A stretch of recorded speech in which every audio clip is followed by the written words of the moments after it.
pandemia ha sido un periodo duro e impactante, pero hay quien también lo considera un periodo de aprendizaje intenso. ¿Ha servido para poner de manifiesto tanto la necesidad de garantizar un mejor trato a las personas enfermas como de hacerlas protagonistas de su salud? Le trasladamos esta pregunta a las tres personas que nos acompañan hoy aquí en GTQ Podcast. Tenemos el placer de contar con una paciente, Ruth Serrano, una enfermera, Noelia Cano, y una doctora, Yamile Zabana. Bienvenidas a GTQ Podcast. Muchas gracias. Muchas gracias. Ruth, pues vamos a empezar por ti. ¿Qué nivel de empoderamiento tienen los pacientes hoy en día y cuál sería para vosotros la situación idónea o deseable para por fin decir que el paciente está en el centro de la asistencia? Bueno, yo creo que en el centro de la asistencia estamos. Es la vocación de todo profesional sociosanitario que elige esta carrera. Simplemente hay que mejorar un poco los procesos asistenciales y que cada vez pues, haya un equipo más multidisciplinar, especializado, que damos mil gracias que esté especializado en enfermedad inflamatoria intestinal y que se consiga pues, ese trato más humanizado con espacios con más tiempo. ¿Para qué? Para que ese paciente que nos va a acompañar toda la vida la enfermedad inflamatoria intestinal, muchas veces nos diagnostican desde niños, necesitamos tener una información, pero esa información poderla asimilar, comprender nuestra enfermedad, conocernos.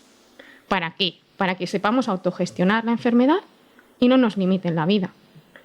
Y con esas pautas tan sencillas, pero a veces tan sencillas pero complejas, pues necesitamos esas unidades de enfermedad inflamatoria intestinal que nos acompañan, nos miman, para poder tomar esas decisiones compartidas en nuestra salud.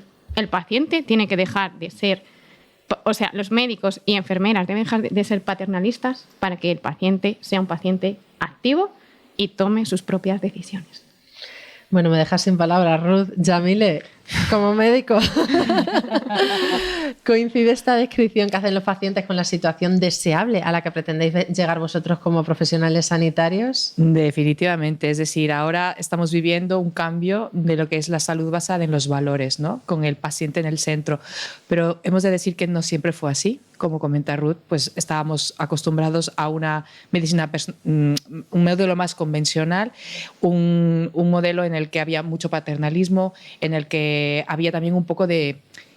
no era tan personalizada la atención. De todas maneras, también es verdad que los objetivos, aun cuando nosotros queremos que el paciente sea el centro, que sea corresponsable, que sea autónomo y que sea informado, los objetivos que los médicos consideramos como control de la enfermedad no son los que los pacientes lo tienen así considerado. Y cada vez tenemos más evidencia de que lo que nosotros pensamos que indica un buen control no es lo que los pacientes quieren. Y entonces estamos intentando encontrar la manera de llegar a ellos y que ellos sean parte fundamental de la toma de decisiones, de los comités, y de que la medicina que ellos, o sea, el saber qué significa la enfermedad y qué significa el control de la enfermedad, ellos nos estén dando las directrices y no seamos al revés nosotros los que les damos las directrices a los pacientes. Uh-huh.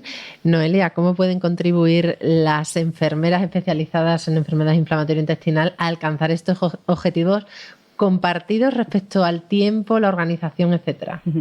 Bueno, lo primero, yo estoy totalmente de acuerdo con lo que han dicho mis compañeras. Creo que es fundamental centrarnos en el paciente, olvidarnos de ese modelo que hablábamos centrado en la enfermedad. Todos tienen una enfermedad de Crohn, una colitis ulcerosa, porque son nuestros pacientes, pero cada persona es individual, ¿no? Por sí misma. Entonces tenemos que tener en cuenta pues, sus valores, sus principios, y yo creo que, como dice Yamile, pues hay que encontrar ese punto de unión. Creo que lo estamos intentando hacer lo mejor posible. Siempre damos el 100% de nosotros mismos en nuestra profesión. Como ha dicho antes Ruth, pues la vocación existe y creo que lo intentamos hacer nuevamente lo mejor posible, dando el 100%. Y desde la enfermería, yo hablo en mi organismo, desde GTI, conjunto con GTQ y ACU, yo creo que es muy importante la formación. Creo que necesitamos más formación reglada, porque en nuestro caso no tenemos una especialidad, desgraciadamente, y tenemos que buscarnos la vida, entendámoslo así, para formarnos en muchas habilidades o competencias que requiere esta profesión. Y creo que ahí es un punto que tenemos que luchar juntos para alcanzar ese objetivo. En esta formación GTI es una herramienta importante, ¿no? Uh-huh. Desde GTI ofrecemos cursos, hacemos las reuniones anuales, como la de hoy también con GTQ, y creo que es un punto también de unión, donde compartimos ideas y podemos poner en común pues las diferencias o lo que estamos haciendo en cada unidad, y estamos intentando realizar pues más ciclos de máster, bueno, todo lo que está en nuestras manos para que la formación pues sea mucho más amplia, porque bueno, nadie nace sabiendo, y eso es una frase totalmente cierta, aunque sea una frase hecha, necesitamos mucho más, y desde GTI, GTQ y con ACU las asociaciones nos aportan mucho y nos enseñan también muchos valores a transmitir también a nuestros pacientes. Ruth, ¿qué papel tienen las asociaciones de pacientes para alcanzar este objetivo?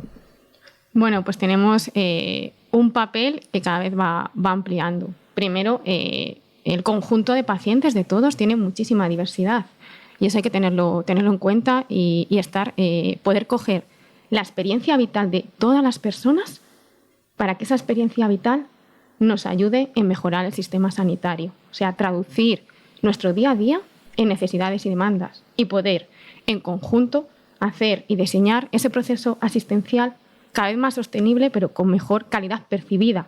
Esa medicina basada en ese valor, pero también en ese vínculo y en esa humanidad, como estamos aquí con GTQ, GTI, ACU, ese vínculo tan importante. Y lo hacemos ¿cómo? Pues primero acompañando. O sea, nos tenemos que acompañar mutuamente, es un vínculo súper especial.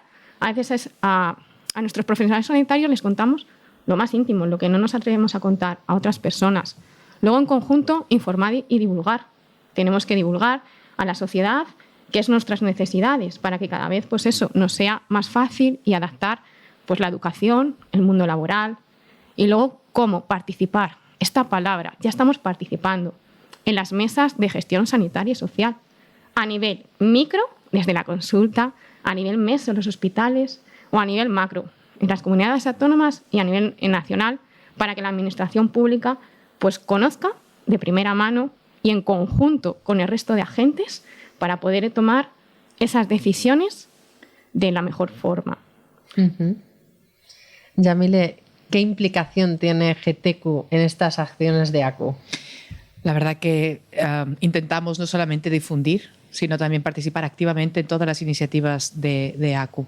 Y como comentaba también Ruth, creo que uno de los proyectos más ambiciosos que hemos hecho desde GTQ es el proyecto QE, que es el conseguir la acreditación de estas unidades monográficas para que todos los pacientes de enfermedad inflamatoria intestinal que se tratan en el Estado puedan acceder a un grupo de excelencia, que pueda tener los recursos que comentábamos, que sean formados y que tengan el reconocimiento también. Bueno, Noelia, te toca a ti. ¿Y GTI cómo se implica en estas acciones de ACU?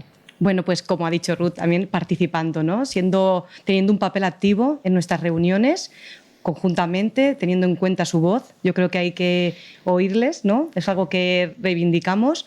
Y como dice Yamile, pues el programa QE ha puesto, ¿no? Ha visibilizado esa necesidad de tener esa agrupación de médicos, enfermeros y pacientes para conseguir una excelencia. Creo que queda mucho por hacer. En nuestro caso, como enfermeras, reivindico esa visibilidad, no solo también de los pacientes, sino de nuestra, que ha sido muy importante el programa, pero tenemos que seguir luchando por conseguir la presencia de una enfermera especializada en todas las unidades a nivel estatal.